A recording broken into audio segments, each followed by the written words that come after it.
الحمد للہ وحدہ لا شریک لہ والصلاة والسلام علی من لا نبی بعدہ اما بعد بسم اللہ الرحمن الرحیم اللہم صل علی محمد وعلی آل محمد کما صلیت علی ابراہیم وعلی آل ابراہیم انک حمید مجید اللہم بارک علی محمد وعلی آل محمد کما بارکت علی ابراہیم وعلی آل ابراہیم انک حمید مجید عن ابی مطر ان علی اشترى ثوبا بثلاثة دراهم فلما لبسه قال الحمد لله الذي رزقني من الرياش ما اتجمل به في الناس اواري به عورتي ثم قال هكذا سمعت رسول الله صلی اللہ علیہ وسلم يقول۔ یہ ایک روایت ہے، اس میں حضرت ابی مطر رحمہ اللہ جو تابعی ہیں فرماتے ہیں کہ حضرت علی رضی اللہ عنہ نے ایک کپڑا خریدا 3 درہم میں، اور جب اسے پہننے لگے تو فرمایا الحمدللہ الذی رزقنی من الریاش ما اتجمل به فی الناس اواری به عورتی، کہ سب سے پہلے اللہ کا حمد اور شکر بیان کیا اس میں کہ ظاہر ہے جو لباس دینے والا ہے، جو رازق ہے، جو لابس ہے، یعنی کہ جس نے ہمیں لباس پہنایا دیا، اس کا حمد اور شکر بیان فرمایا، اور پھر یعنی اس کے اللہ کا شکر ادا کیا کہ مجھے اس نے یہ عطا فرمایا لباس، جس میں لوگوں کی یعنی میں آرائش حاصل کرتا ہوں اور پھر اپنی ستر پوشی کرتا ہوں، یعنی کہ اپنے آپ کو ہائڈ کرتا ہوں۔ اور پھر فرمایا کہ میں نے رسول اللہ صلی اللہ علیہ وسلم کو اسی طرح ان الفاظ میں یہ دعا کرتے ہوئے سنا تھا۔ حضرت علی رضی اللہ عنہ اس روایت میں بیان فرما رہے ہیں۔ تو اس لباس سے متعلق انسان کا جو ستر ہوتا ہے، جسے عربی زبان میں ستر کہا جاتا ہے، جو اوبلیگیٹری پارٹ ہے باڈی کا، جسے چھپانا، ہائڈ کرنا ضروری ہے، تو اس لباس کا ظاہر ہے یہ ایک پرپز ہوتا ہے جس سے انسان اپنے فرسٹ آف آل تو ظاہر ہے ستر کو چھپاتا ہے، اپنے باڈی کو کور کرتا ہے۔ اور اس کے حوالے سے حضرت یہ سورہ اعراف کے اندر جو ایک آیت ہے، آیت نمبر 26، جس میں فرمایا یا بنی آدم قد انزلنا علیکم بلباسا یواری سوآتکم وریشا ولباس التقوی ذالک خیر۔ یہ وہ بیسک سمجھے کہ لباس سے متعلق جو کرائیٹیریا ہے وہ اس آیت میں ملتا ہے، جس میں 2 چیزیں سب سے پہلے لباس کا، جو کپڑوں کا یا کلودنگ ہے انسان کی، اس کے 2 پرپز بیان فرمائے اللہ سبحانہ و تعالیٰ نے سورہ اعراف میں۔ سب سے پہلے یہ کہ ستر پوشی ہو، یعنی انسان کا جو لباس ہے وہ اس کو کور کرتا ہو پراپرلی، ڈیسنسی جو ہوتی ہے انسان کی وہ اس سے پراپرلی اس کا پرپز ادا کرتا ہو لباس کا، پہلا فائدہ یعنی کہ ستر پوشی۔ اور دوسرا فائدہ جو اس آیت میں فرمایا سواتکم و ریشا، کہ یہ تمہارے لیے زینت اور آرائش، یعنی کہ دوسروں کے لیے کے سامنے اچھا پریزنٹیبل بننے کے لیے جو پرپز ادا کرتا ہے لباس، یہ دوسرا اس کا فائدہ ہے۔ تو 2 فائدے اس آیت میں بیان کرنے کے بعد اور پھر فرمایا وَلِبَاسُ التَّقْوَىٰ ذَلِكَ خَيْرٌ، سب سے جو بیسٹ لباس ہوتا ہے انسان کا، کلودنگ ہے، وہ تقویٰ ہے، یعنی regardless of what person is wearing, مین جو چیز دیکھنے والی ہوتی ہے وہ انسان کا تقویٰ ہوتا ہے کہ اس کے دل میں کیا ہے۔ اور یہی 2 چیزوں کے حوالے سے حضرت علی رضی اللہ عنہ نے بھی دعا فرمائی، اور جو نبی کریم صلی اللہ علیہ وسلم سے فرمایا کہ میں نے سنا ہے، اور وہ دعا میں بھی دونوں انہی چیزوں پر اللہ کا شکر ادا کیا اور ہم بیان کی کہ اللہ نے مجھے یہ لباس دیا میری ستر پوشی کے لیے، اینڈ دین جس کے ذریعے میں زینت یا اختیار کرتا ہوں یا لوگوں کے سامنے پریزنٹیبل نظر آتا ہوں۔ اور یہی ترمذی شریف کے اندر بھی اسی سارٹ آف ایک مضمون کی ہمیں حدیث حضرت عمر رضی اللہ عنہ سے بھی ملتی ہے۔ تو جو بیسک لباس کا پرپز ہے کپڑوں کا، وہ 2 چیزیں ہیں، فرسٹ آف آل تو ستر پوشی، یعنی کہ پراپر باڈی جس سے ہائڈ ہو انسان کی، اینڈ سیکنڈ آف آل پھر وہ پریزنٹیبل بھی ہو ایسے دوسروں کے سامنے، یعنی انسان کا جو اپنا، آگے ہم روایات میں دیکھیں گے کہ جو بھی اللہ نے مال دیا ہے انسان کو، جو بھی نعمتیں عطا فرمائی ہیں، وہ پوری طرح سے پراپرلی یہ سمجھا جائے کہ وہ نظر بھی آنی چاہیے۔ بالکل بے ڈھنگے لباس اور جو آؤٹ آف فیشن جسے کہا جائے، تو اس کی بھی سارٹ آف ایک روایت میں ہمیں ممانعت ملتی ہے کہ ایسے لباس سے نبی کریم صلی اللہ علیہ وسلم نے منع فرمایا۔ اور پھر ایک چیز سے جو خاص طور سے منع فرمایا، اس کے بیسک اب فرسٹ جو پہلو تھا وہ تھا ستر پوشی، یعنی کہ انسان کا باڈی پراپرلی ہائڈ ہو جس سے۔ تو اس کے حوالے سے ہمیں بہت ساری روایات سے پتہ چلتا ہے کہ بہت زیادہ باریک کپڑے پہننے سے نبی کریم صلی اللہ علیہ وسلم نے خاص طور سے منع فرمایا، اور خصوصاً عورتوں کے لیے تو یہ بالکل ایبسولوٹلی ناجائز اور حرام ہے کہ وہ اتنا باریک لباس پہنے یا اتنا ٹائٹ فٹڈ لباس ہو ان کا کہ جس سے ان کے باڈی پارٹس پراپرلی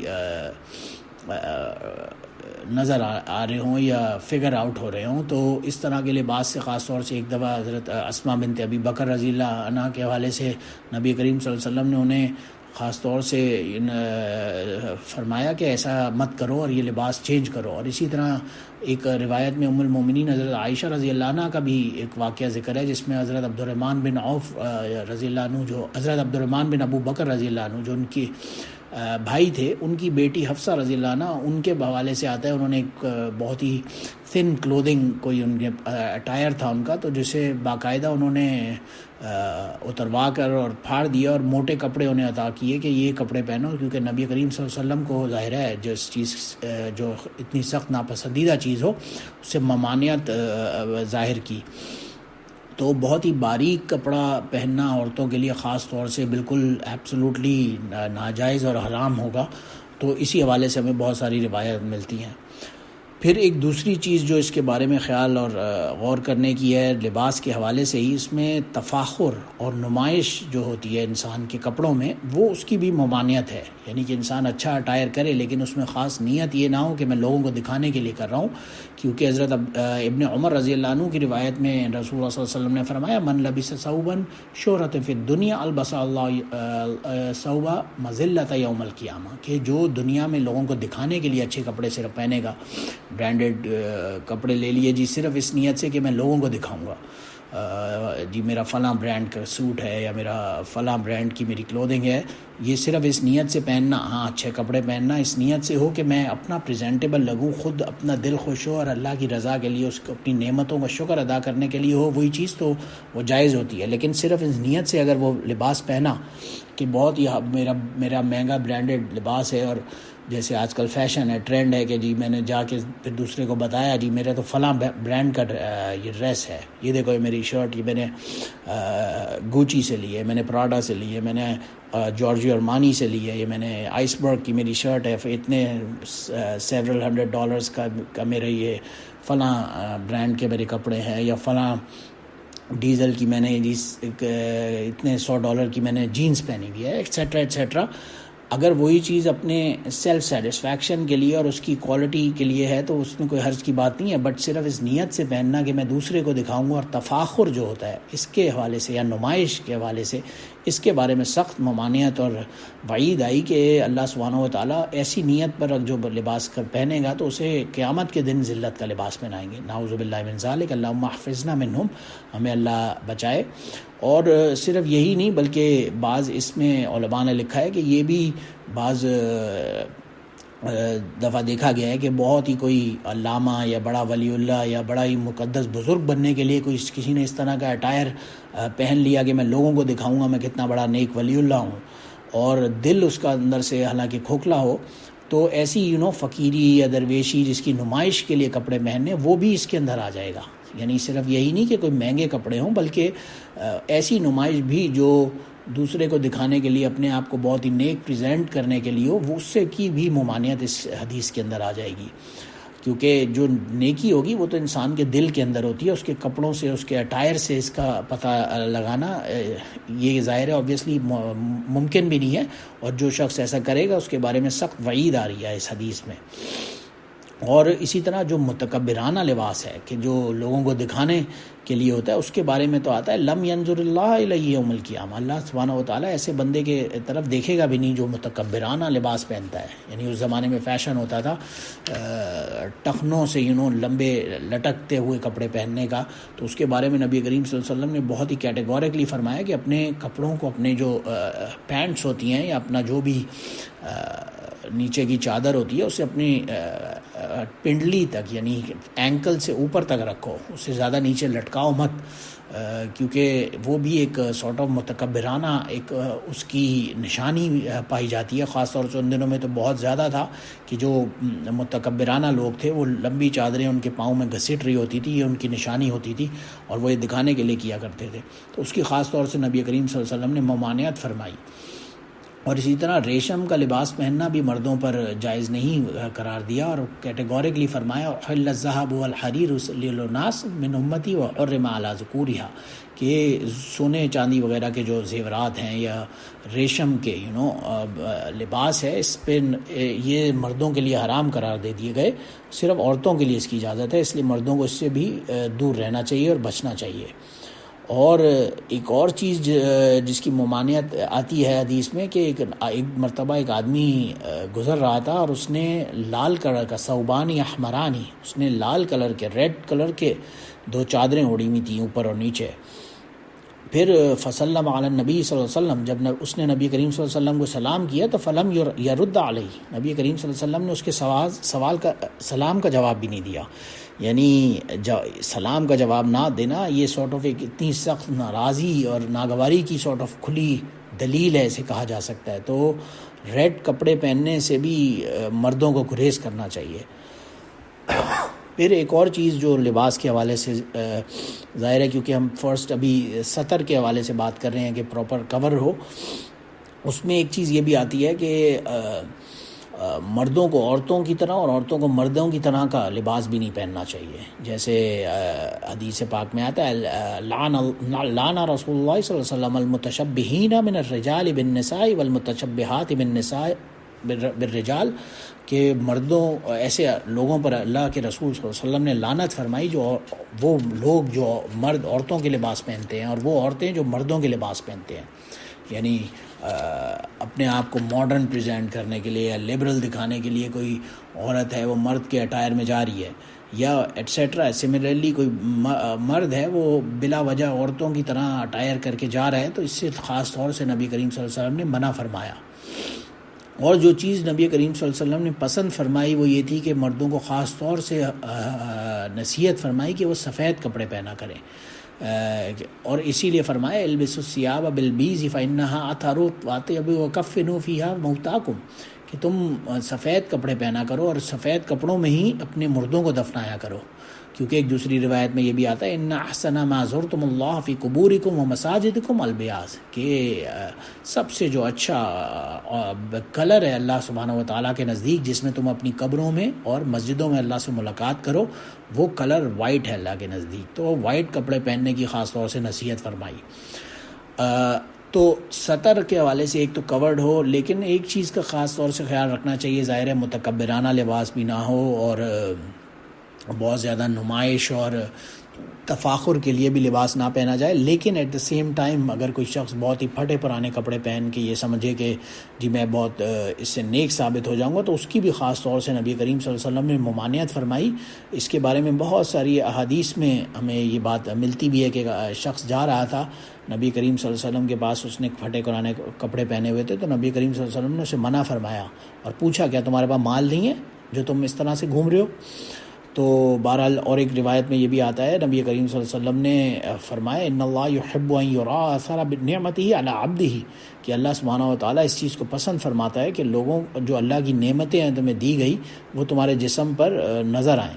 تو یعنی شکر کے اعتبار سے جو شکر کا تقاضا ہے وہ یہی ہے کہ انسان اللہ کا شکر ادا کرے. اس میں ایک یہ بھی آتا ہے کہ وہ اپنے آپ کو اچھی طرح سے اس کا اٹائر اچھا ہو،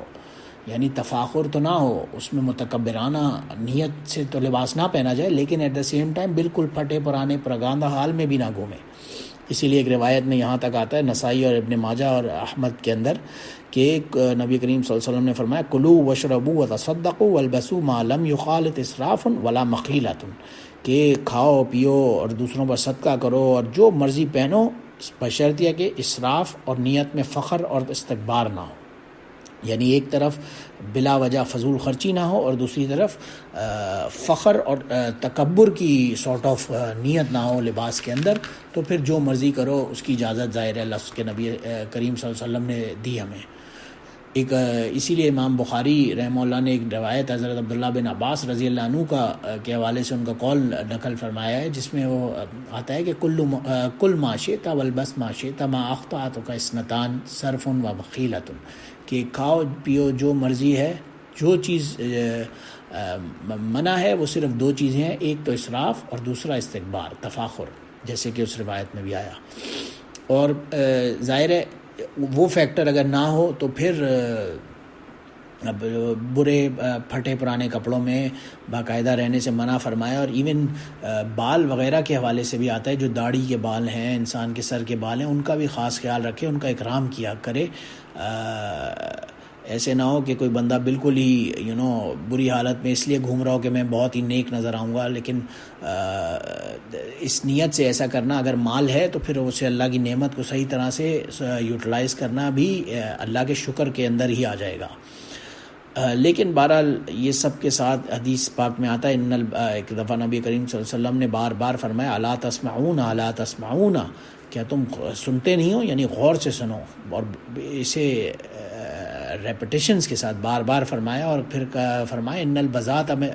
من الایمان، ان البذاۃ من الایمان، کہ سادگی جو ہے یہ ایمان کا شعبہ ہے، کہ جو بھی پہنا ہو لیکن انسان کے اندر سادگی ہو، اس کا دل مخلص ہے، تو پھر یہ جو خاکساری اور تواضع اور یہ اس نیت سے پہنا ہوا جو لباس ہے، اس کے بارے میں تو قیامت کے دن اللہ سبحانہ و تعالیٰ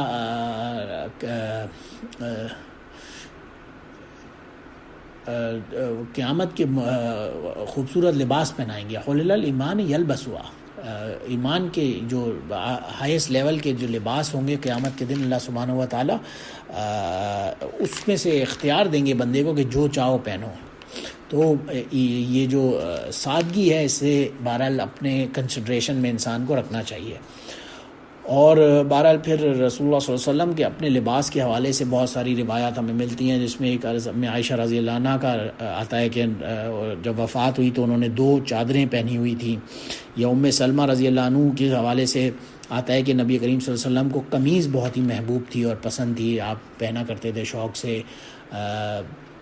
بعض روایات میں حبرہ کا لفظ آتا ہے، ایک چادر کا ہوتی تھی یمنی چادر بنی ہوئی، جس میں سرخ یا سبز سارٹ آف دھاریاں ہوتی تھیں، وہ پہنی ہیں آپ صلی اللہ علیہ وسلم نے۔ یا پھر ایک روایت میں آتا ہے حضرت مغیرہ بن شعبہ رضی اللہ عنہ کی، کہ آپ صلی اللہ علیہ وسلم نے جبۃ رومیۃ ضیقۃ الکمین، کہ آپ نے ایک رومی جبہ پہنا ہوا تھا، اور جس کی آستینیں جو تھیں وہ بہت ہی تنگ تھیں۔ اور بعض دوسری روایات میں شامی جبہ کا ورڈ بھی آتا ہے، پرشین شام یعنی سیرین یا روم سے مراد ظاہر ہے قسطنطنیہ یا کانسٹینٹینوپل یا شام کا حوالہ بھی اس زمانے میں روم کا علاقہ جو تھا وہ شام ہی تھا۔ تو ایدر وے دونوں سملر مور اور لیس باتیں بنتی ہیں۔ اور پھر آپ کی سے بلیک امامہ پہننا ثابت ہے، آپ سے گرین یا لائٹ بلو سے کلر کے کپڑے پہننا بھی آپ صلی اللہ علیہ وسلم سے ثابت ہے۔ اور پھر بلیک امامے کے علاوہ آپ سے وائٹ ٹوپی پہننا بھی ثابت ہے، جیسے کہ ابن عمر رضی اللہ عنہ کی روایت میں آتا ہے کہ آپ نے یلبسو کلنسوۃ بیضاء، آپ صلی اللہ علیہ وسلم نے سفید ٹوپی پہنی ہوئی تھی۔ اور بہرحال پھر لباس پہنتے ہوئے ایک چیز کا خیال رکھنا چاہیے کہ رائٹ طرف سے پہلے پہنا جائے، اور اتارتے ہوئے لیفٹ طرف سے پہلے اتارا جائے۔ اسی طرح سے جوتے کے حوالے سے بھی یہی آتا ہے کہ جوتے باقاعدہ رائٹ پہلے پہنا جائے، پھر لیفٹ اتارتے ہوئے پہلے لیفٹ اتارا جائے۔ اور جب بھی کوئی نیا کپڑا پہنا جائے تو حضرت ابو سعید خدری رضی اللہ عنہ کی روایت سے پتہ چلتا ہے کہ جب بھی آپ صلی اللہ علیہ وسلم کوئی نیا کپڑا، کوئی بھی کلودنگ ہو یا امامہ ہو یا قمیض ہو یا چادر ہو، جو بھی کوئی نیا پہنتے تو آپ یہ دعا کیا کرتے تھے، اللہم لک الحمد کما کسوتنی اسألک خیرہ و خیر ما صنع لہ واعوذ بک من شرہ و شر ما صنع لہ۔ تو یہ ایک دعا بھی ملتی ہے، جیسے کہ پیچھے علی رضی اللہ عنہ کی ایک دعا میں ملی تھی۔ اور پھر سنن ابو داؤد میں ایک بہت ہی فیمس جو دعا ہمیں ملتی ہے شکر اور حمد کے حوالے سے کا نیا کپڑا پہنتے ہوئے، وہ الحمدللہ الذی کسانی ھذا ورزقنی من غیر حول منی ولا قوہ۔ تو اس طرح کی دعائیں وغیرہ بھی مسنون ہمیں احادیث وغیرہ میں ملتی ہیں، جو کچھ بھی لباس پہنتے وقت ہمیں جن کا خیال رکھنا چاہیے۔ اور پھر ظاہر ہے عورتوں کے حوالے سے انہیں مہندی لگانے کی خاص ترغیب دی گئی کہ وہ کیا کریں اپنا بناؤ سنگار، جس کی عورتوں کو خاص طور سے اجازت بھی دی گئی. اور بہرحال جو بھی ہے اس کے اندر مین چیز جو ہمیں سورہ اعراف کی آیت سے پتہ چلی تھی کہ وہ یہی تھی کہ دو چیزوں کا خیال رکھنا چاہیے کوئی بھی کلودنگ اٹائر کے وقت. نمبر 1 از کہ انسان کا سطر پوشی ہو، اس کا باڈی پراپرلی کورڈ ہو، اور نمبر 2 از کہ وہ پراپرلی پریزنٹیبل ہو، انسان دوسرے کے سامنے اچھا بھی لگے. کیونکہ سورہ اعراف کے شروع ہی میں جہاں پہ حضرت آدم علیہ السلام کی تخلیق اور انسانی دنیا کے آغاز کا جہاں پہ ذکر آتا ہے، وہاں فرمایا گیا کہ جو نسل آدم علیہ السلام کو سطر چھپانے کی ہدایت اسی ابتدائی دور میں دے دی گئی تھی، اور آگاہ کر دیا گیا تھا کہ اس بارے میں تم شیطان کے اغوا کا شکار نہ ہو جانا. وہ تمہیں انسانیت کی بلند سطح سے گرا کر جانوروں کی طرح ننگا بے پردہ کرنے کی کوشش کرے گا. یعنی جو مین ریزننگ کی وہاں پہ لباس کے حوالے سے وہ یہی کی کہ تم شیطان کی سارٹ آف باتوں میں نہ آنا. اور یہی بات سورہ نور کے اندر، سورہ احزاب میں خاص طور سے عورتوں کے پردے کے حوالے میں بھی خاص احکامات دیے گئے. وہاں پہ یہ بھی مثلاً یہی کہا گیا کہ جو عورت کا اصل جگہ ہے وہ اس کا اپنا گھر ہے. یعنی مین کوشش یہ کرے کہ اپنے گھر کے اندر رہے، اپنے آپ کو باہر زیادہ گھومے پھرے نہیں، نمائش کے لیے گھروں سے باہر نہ نکلے. اگر ضرورت ہے آف کورس تو نکلے، لیکن وہ بھی اس طریقے سے کہ پورا پراپرلی کورڈ ہو باڈی، کوئی عبایا، کوئی پراپر کورنگ ہو، تاکہ پورے پردے کا والا لباس پہن کر اوڑھ کر نکلیں، یا شوہروں کے علاوہ گھر کے دوسرے گھر لوگوں وغیرہ کے حوالے سے بھی نہ پردے کا خیال رکھیں. اور اگر ظاہر ہے جو حدود ہیں اللہ کی ان کی پراپرلی وہ کریں، جیسے کہا جاتا ہے خیال رکھیں. اور مین چیز ہے کہ مرد جو ہیں وہ عورتوں کو نہ دیکھیں، نیچے کر لیں اپنی نگاہیں، اور عورتیں مردوں کو نہ دیکھیں، جیسے کہ سورہ نور کے اندر آتا ہے یغضوا ابصارکم، اپنی آنکھوں کو نیچا کر لو، غیر عورت کی طرف نہ دیکھو. ظاہر ہے اس کے بارے میں بہت سخت وعید بھی کیٹیگوریکلی آ گئی، اور قرآن پاک میں آرڈر بھی آ گیا کہ دوسری غیر پرائی مرد عورت کو نہ دیکھیں، عورت مرد کو نہ دیکھیں. اور ایون دو تنہائی کے اندر بھی اپنے سطر کو پراپرلی کورڈ رکھیں، کیونکہ حدیث پاک میں آتا ہے کہ اللہ سبحانہ و تعالیٰ تو زیادہ حقدار ہے شرم و حیا کے حوالے سے کہ اس کے سامنے بھی اپنے آپ کو پراپرلی بلا وجہ انڈریس نہ رکھیں. اور عورتوں کا جو پردہ ہے وہ اتنا ضروری ہے کہ اس کا باہر نکلنا اسے موجب فتنہ کہا گیا. جیسے کہ عورت میں آتا ہے المرأۃ عورۃ فاذا خرجت استشرفها الشیطان، کہ عورہ جو لفظ ہے عربی زبان میں یہ آتا ہے سطر، یعنی کہ کوئی چھپانے کی جو چیز ہوتے ہے اس کے لیے. تو المرأہ عورت کو خاص طور سے عورہ کہا گیا. المرأۃ عورۃ، جو عورت ہے وہ عورہ یعنی کہ سطر ہے. جب وہ باہر نکلتی ہے تو شیطان اس کو تانکتے اور اپنی نظروں کا نشانہ بناتے ہیں، اس لیے خاص طور سے اسے کہا گیا کہ اپنے آپ کو ڈھکے چھپائے رکھے. عربی زبان میں عورت اسی چیز کا خاص حصہ جسم کو کہتے ہیں جس کا چھپانا اور پردے میں رکھنا ضروری یعنی کہ واجب ہوتا ہے. اور اسی لیے اس حدیث میں آگے المرأۃ عورہ، کہ عورت جو ہے وہ عورہ یعنی کہ چھپانے کی چیز ہے، اسے بلا وجہ گھر سے باہر نہیں نکلنا چاہیے. جیسے کہ آتا بھی ہے قرآن پاک میں وَقَرْنَ فِي بُيُوتِكُنَّ وَلَا تَبَرَّجْنَ تَبَرَّجَ الْجَاهِلِيَّةِ الْأُولَىٰ، یہ کہ بلا وجہ گھروں سے باہر نہ نکلیں، گھومیں پھریں، لیکن اس کا خاص خیال رکھیں کہ پردے کا پراپرلی اہتمام ہو. اور جیسے کہ سورہ نور میں بڑی ڈیٹیل اس کی تفسیر میں ہمیں ملتا ہے. اور ظاہر ہے اس کے علاوہ یہ بھی فرمایا لعن اللہ الناظر والمنظور علیہ، کہ اللہ سبحانہ و تعالیٰ لعنت بھیجتا ہے ایسے شخص پر جو دوسروں کو دیکھتا ہے، یا ایسے عورت پر جسے دوسرے دیکھتے ہیں. یعنی تو کوئی کسی کو دیکھنے والے پر بھی لعنت فرمائی رسول اللہ صلی اللہ علیہ وسلم نے، اور جو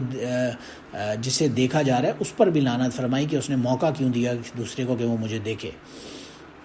اور اگر کسی کی ظاہر بے اختیاری میں کسی بلا وجہ کسی اجنبی عورت پر نگاہ پڑ بھی گئی تو اپنی نگاہ کو سیکنڈ دفعہ دوبارہ نہ دیکھے، بلکہ وہ نگاہ موڑ لے پہلی ظاہر نظر معاف ہوتی ہے، لیکن اس کے بعد اگر وہ انسان موڑ لیتا ہے نظر، تو نبی کریم صلی اللہ علیہ وسلم نے خاص طور سے ایسے شخص کے بارے میں فرمایا جو بد نظری نہیں کرتا ہے، ایک دفعہ نظر پڑی اب اجنبی عورت پر، اب اس نے اللہ کے ڈر سے وہ نظر موڑ لی، تو اللہ سبحانہ و تعالیٰ احدث اللہ عبادتاً یجد حلاوتہ، کہ اللہ سبحانہ و تعالیٰ اسے ایسی عبادت نصیب فرمائیں گے اس کی حلاوت کو وہ محسوس کرے گا، جو غیر عورت اجنبی عورت پر نظر پڑنے سے اپنے آپ کو روک لے اور پھر بلا وجہ اگر ایک نظر پڑ بھی گئی تو دوسری سیکنڈ اٹیمپٹ نہ کرے۔ ظاہر ہے اس کے بارے میں بہت ساری سائنٹیفکلی بھی ہمیں پروون باتیں ملتی ہیں کہ اس سے بہت سارے نیگیٹو ایفیکٹ سوسائٹی کے اندر بھی کریٹ ہوتے ہیں، اور جو کہ نان بینیفیشل ہوتے ہیں۔ اسی وجہ سے نامحرم عورتوں سے تنہائی میں باقاعدہ ملنے کی ممانعت فرمائی گئی، جیسے کہ حضرت عمر رضی اللہ عنہ کی ایک روایت ہے جس میں نبی کریم صلی اللہ علیہ وسلم نے فرمایا لا یخلون رجل بامرأۃ الا کان ثالثہما الشیطان، کہ اٹ از ناٹ پاسبل کہ ایک آدمی اور ایک عورت تنہائی میں ملیں اور ان میں تیسرا پھر شیطان ہوتا ہے، یعنی کہ کوئی ایسی اپرچونٹی ہی نہ ہو جہاں پہ ایک عورت اور ایک آدمی تنہائی میں ملیں۔ اگر ایسا ہوگا تو پھر تیسرا ان کے درمیان شیطان ہوگا، جو کہ انہیں برائی کی طرف، گناہ کی طرف ضرور ڈیفینیٹلی لے کے جائے گا، اس لیے اس کی بھی ممانعت فرمائی۔ اور شاید یہی وجہ ہے کہ علماء نے لکھا ہے کہ مرد اگر جنید بغدادی ہو اور عورت رابعہ بصری ہو، اور وہ دوسرے کو ایون دین کی تعلیم کے لیے پڑھانے، قرآن کی تعلیم دینے کے لیے بیٹھے ہوں، قرآن پڑھا رہے ہوں، اور جس جگہ پڑھا رہے ہوں وہ بیت اللہ یعنی کہ اللہ کا گھر ہو، تو بھی وہاں پہ ظاہر ہے اس حدیث سے پتہ چلتا ہے کہ تیسرا شیطان ان کے ساتھ ہوگا، تو اس کی بھی علماء نے فرمایا کہ اجازت نہیں ہے۔ اسی لیے خاص طور سے پردے کا اہتمام رکھنا چاہیے، اپنی باڈی کو پراپرلی چھپا کے رکھنا چاہیے، اور بلا وجہ نکلنا بھی نہیں چاہیے۔ یہ سب باتوں کا خاص طور سے خیال رکھنا ظاہر ہے ضروری ہے، اور یہی وہ مسنون طریقہ ہوگا لباس کا، کلودنگ کا، انسان کی، جس کا خیال رکھنا ہم سب کے لیے بہت ضروری ہوگا۔